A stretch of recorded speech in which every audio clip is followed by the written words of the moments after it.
l'actualité sportive en ce début d'année. Je rejoins Louis-Antoine Lemire, collaborateur à Cube Radio et l'un de mes collègues. Bonjour Louis-Antoine. Bonjour Alexandre, comment vas-tu?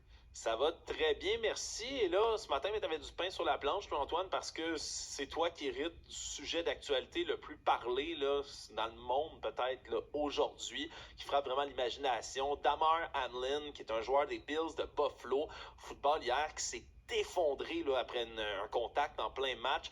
Effondré, oui, puis là, on parle pas d'un quoi à la tête, mais plutôt au torse qu'il a reçu. Et vraiment, là, tout le monde a été sous le choc. La partie qui a dû être annulée. Raconte-nous ce qui s'est passé, Louis-Antoine. Oui, ben, on ne s'attendait pas à une telle situation, évidemment, Non. parce que le contact, Alexandre, n'était pas si violent que ça. C'est Non. un contact qu'on voit souvent au football.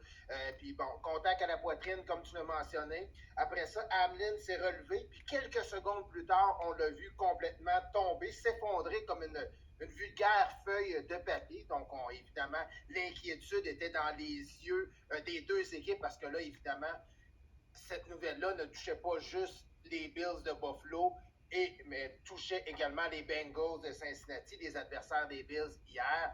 On ne veut pas voir ce genre de scène-là. Un jeune homme, évidemment, qui est en pleine forme physique, 24 ans. Ouais. On parle d'un arrêt respiratoire.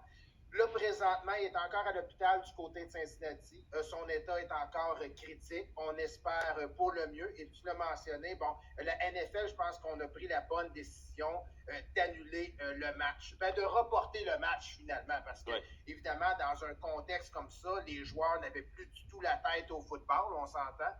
Alors, je pense que c'était une bonne décision à prendre. Puis, le côté positif, disons ça comme ça, de cet incident-là, c'est que le joueur de football, Hamlin, amassait des sous pour donner des jouets pour les enfants. Et puis là, depuis la tragédie qui est survenue hier soir, on a vu son GoFundMe exploser littéralement. Je regardais tout à l'heure, là, Alexandre, on était rendu à près de 4 millions de dollars. Et puis, avant le match, on était autour de 2000 quelques dollars. Donc, évidemment, ça a fait un gros boom. Donc, un élan de solidarité pour ce joueur de football-là. C'est plate parce que, évidemment, sur le point de vue sportif, c'est un duel qui était très attendu. Les Bengals avec une fiche de 11 victoires, 4 défaites. Les Bills, 12 victoires, 3 défaites.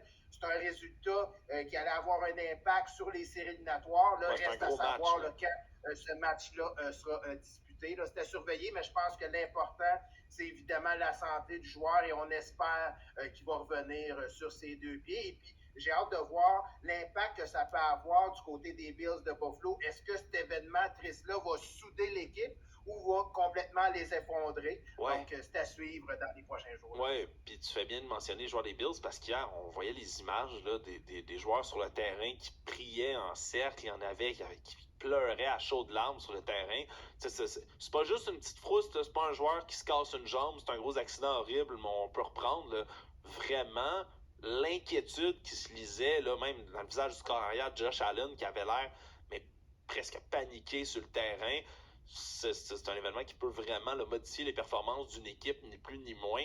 C'est sûr que c'est l'événement là, qui impacte la planète football en ce moment. Ça prend un petit bout quand même avant que la NFL décide de finalement suspendre le match. Je pense que c'est à peu près 1 heure là, avant de prendre la décision. Bon, évidemment, la NFL, c'est une business. Des fois, on laisse un petit peu de côté l'aspect humain, malheureusement. On l'a vu avec les commotions cérébrales dans le passé. Mais tu sais, des fois, les réseaux sociaux, il y a du beau, il y a du mauvais. Puis tu sais, je lisais les commentaires de certaines personnes, puis il y a du monde, mon pool, puis ben là, il faudrait que la game continue de se jouer. Tu sais, il y a des gens qui pensaient, faut penser à autre chose. Tu sais, en tout cas, il y a toutes sortes de monde pour faire un monde. Je veux pas. Non, il y a une je vie en pense jeu. Que la NFL, au final, on a pris la bonne décision de reporter le match. Ouais, votre pool, on s'en fout. Il y a la vie d'un homme qui est potentiellement en jeu, donc il y a des considérations qui sont un peu secondaires. Merci. Puis je tiens à le mentionner, là, il y a une publication très intéressante en fin de soirée, hier, là, du docteur bien connu ici au Québec, Alain Vadeboncoeur, qui donnait, lui, selon lui, son impression de ce dont pouvait s'agir, là, ce dont Damar Hamlin a souffert après ce contact. Lui parle de commotio cordis ou de commotion cardiaque, qui est un espèce de phénomène extrêmement rare quand, là, de ma pauvre compréhension de non-expert, on se fait frapper à un moment super inopportun dans nos battements cardiaques. Vraiment, là, une blessure qui est rarissime et qui pourrait là, peut-être être la cause de tous les ennuis, là, les malheurs de monsieur Hamlin. Sinon, ben, pas juste ça. Ce qui est difficile aussi, parenthèse, c'est que je pense que sa mère aussi était dans les estrades. T'imagines, comme parent, de voir ton enfant souffrir, là, entre guillemets, comme ça, là, ça doit pas être évident. Donc, nos prières sont avec lui, c'est certain. Ouais. Autre gros événement, puis sinon, c'est sûr, c'est sans cette malheureuse blessure là, à M. Hamlin, c'est ce qui aurait fait la manchette aujourd'hui. Le Canada qui l'emporte contre la Slovaquie dans un match qui a été beaucoup plus difficile que prévu contre un gardien qui était en titane de l'autre côté pour les Slovaques. Mais surtout, on va retenir la finale. Connor Bedard, le prochain demi-dieu du hockey canadien, qui compte un deuxième but dans le match complètement ahurissant en prolongation.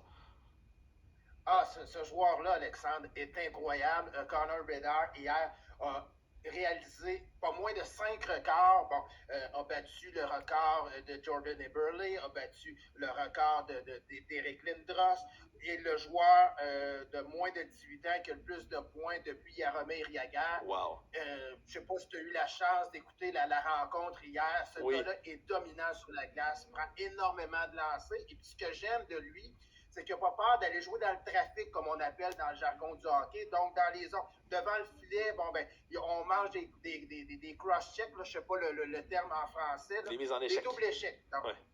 Donc, on mange des doubles échecs. Alors, mais même si ce n'est pas un joueur qui est super imposant, il n'hésite pas à y aller. Donc, c'est franchement là, impressionnant ce qu'il fait pour le Canada. On parlait d'un match qui est relativement serré, oui et non. T'sais, si on regarde au niveau des tirs, 57 tirs du côté du Canada, 27 du côté de la Slovaquie.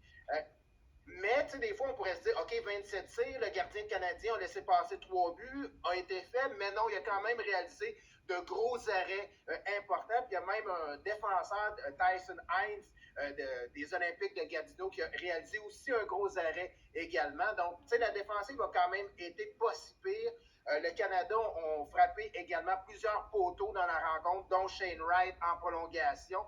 Alors, le pointage aurait pu être un peu moins serré que ça. L'important, c'est de gagner, mais il faut quand même donner crédit à la Slovaquie. Les Slovaquies ont quand même plus d'une dizaine de joueurs qui peuvent revenir l'an prochain.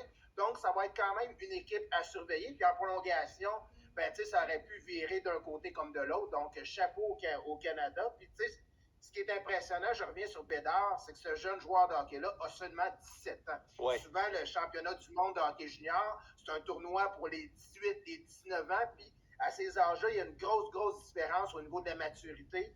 Puis, je regardais le classement des meilleurs marqueurs. Bien, on voit Bédard qui trône au sommet avec 21 points. Et le plus proche poursuivant, c'est Logan Cooley qui a 11 points seulement, entre guillemets. Donc, tu sais, on voit, puis le Cooley a été quand même un choix de troisième au total l'année dernière avec les Coyotes de l'Arizona. Donc, on voit que c'est vraiment un phénomène, Connor Bedard. Donc, le meilleur joueur, évidemment, depuis les McDavid et Crosby de ce monde. Là. Ben donc, voilà. Un beau duel, justement.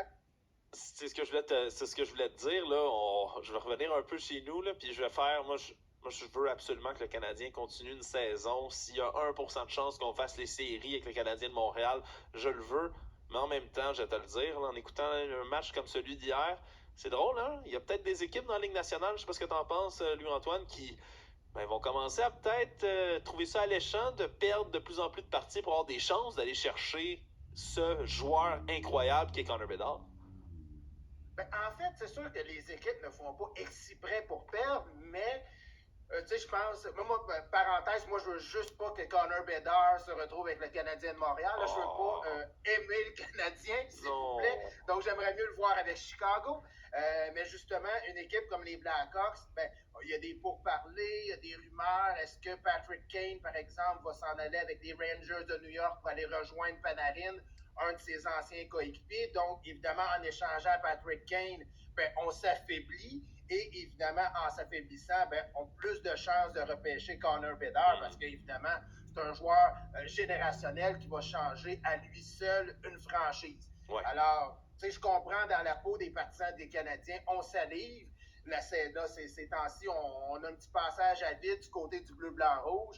Alors, oui, avoir Bédard, ça peut être intéressant. Toi, comme fan du Canadien, tu serais prêt à avoir une série de défaites pour avoir plus de chances de l'avoir? Je le sais pas. Je suis vraiment ambigu. Je déteste perdre. Puis je veux toujours qu'on aille chercher ce pourcentage de chances de faire les séries. Mais c'est sûr que là, ça me rend un tout petit peu ambivalent quand je vois autant de talent. Edouard-Antoine Lemire, on se reparlera demain parce qu'il y a toutes sortes d'autres sujets là, dans l'actualité sportive qu'il va falloir suivre. Et entre autres... Juste un petit mot. Bon, évidemment, tu l'as peut-être vu hier, le classique hivernal, les Bruins contre les Penguins. Une grosse victoire encore des Bruins de Boston. Cette équipe-là est tout feu, tout flamme et coachée par un gars de chez nous, Jim Montgomery. Donc, on s'en reparle demain. Oui, puis c'est un match super intéressant. Puis surtout, ben demain, on va continuer de suivre cet état de santé de Damar Hamlin aussi. Évidemment, on souhaite qu'il se rétablisse rapidement. Merci beaucoup, Ellie. À demain. Merci, à demain. Bye-bye.